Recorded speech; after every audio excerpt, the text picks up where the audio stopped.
c'est le premier manuel générique d'histoire destiné aux étudiants de licence du supérieur.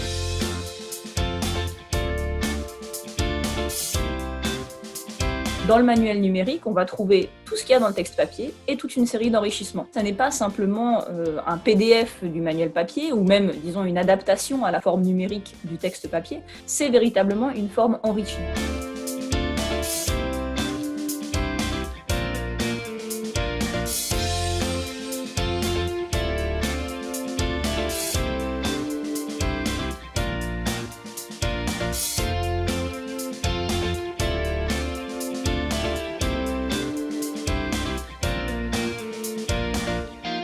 On va trouver aussi tout un ensemble d'exercices qui permettent aux étudiants d'approfondir un aspect particulier, avec par exemple des analyses de sources. Donc tout ça, ça constitue véritablement un autre manuel, si on peut dire, qui est très ouvert.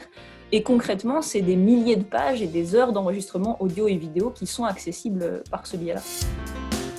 La version papier classique pour l'étudiant, c'est avant tout un outil de révision. La version numérique, elle ouvre sur davantage de possibles. On l'a pensé non pas comme une somme de connaissances à apprendre par cœur, mais vraiment plutôt comme un ensemble de méthodes, l'approche de l'histoire comme une discipline et comme une façon de penser, comme une façon de travailler. On a choisi de présenter des problématiques, de présenter des thématiques, d'essayer de présenter aux étudiants la manière dont on fait l'histoire, à partir d'un certain nombre de sources, à partir d'un certain nombre de documents. Comment est-ce qu'on analyse ensuite ces documents ? Il contient une réflexion sur les grandes périodisations historiques et puis une réflexion sur quelques grands débats, alors pas de manière exhaustive, mais quelques-uns des grands débats de l'histoire contemporaine. L'histoire est quelque chose qui se construit et justement l'idée de ce manuel est de montrer comment est-ce que la méthode historique se construit et s'apprend.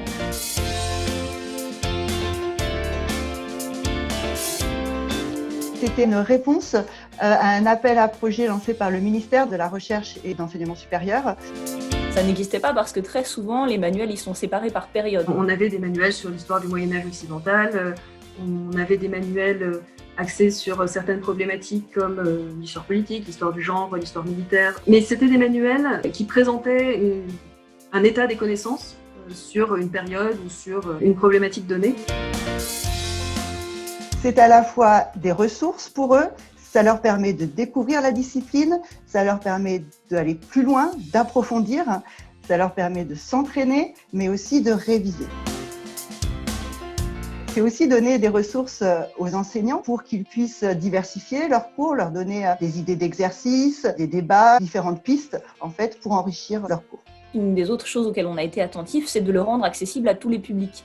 Il y a donc des dispositifs spécifiques pour les personnes en situation de handicap visuel, pour pouvoir écouter le manuel.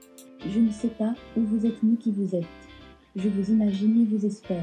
On a une interface qui permet d'adapter le texte pour des personnes qui auraient des difficultés de lecture, qui auraient des troubles cognitifs spécifiques. Parmi les outils de navigation qui ont été rajoutés au manuel et qui sont disponibles donc dans la version numérique, on a en particulier 2 frises chronologiques.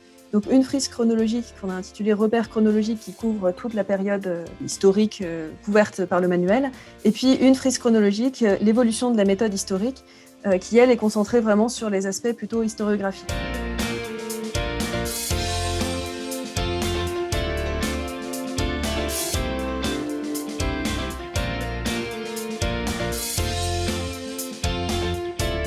Parmi aussi les autres outils de navigation qui sont présents dans le manuel, on a également une section parcours d'apprentissage qui permet aux lecteurs, et en particulier aux étudiants et étudiantes, d'essayer de se repérer dans le manuel à partir de ce qu'ils ont envie de connaître, de ce qu'ils ont envie d'apprendre, et qui permet aussi de tester, sous la forme en fait, d'un questionnaire d'auto-positionnement, un certain nombre de questions.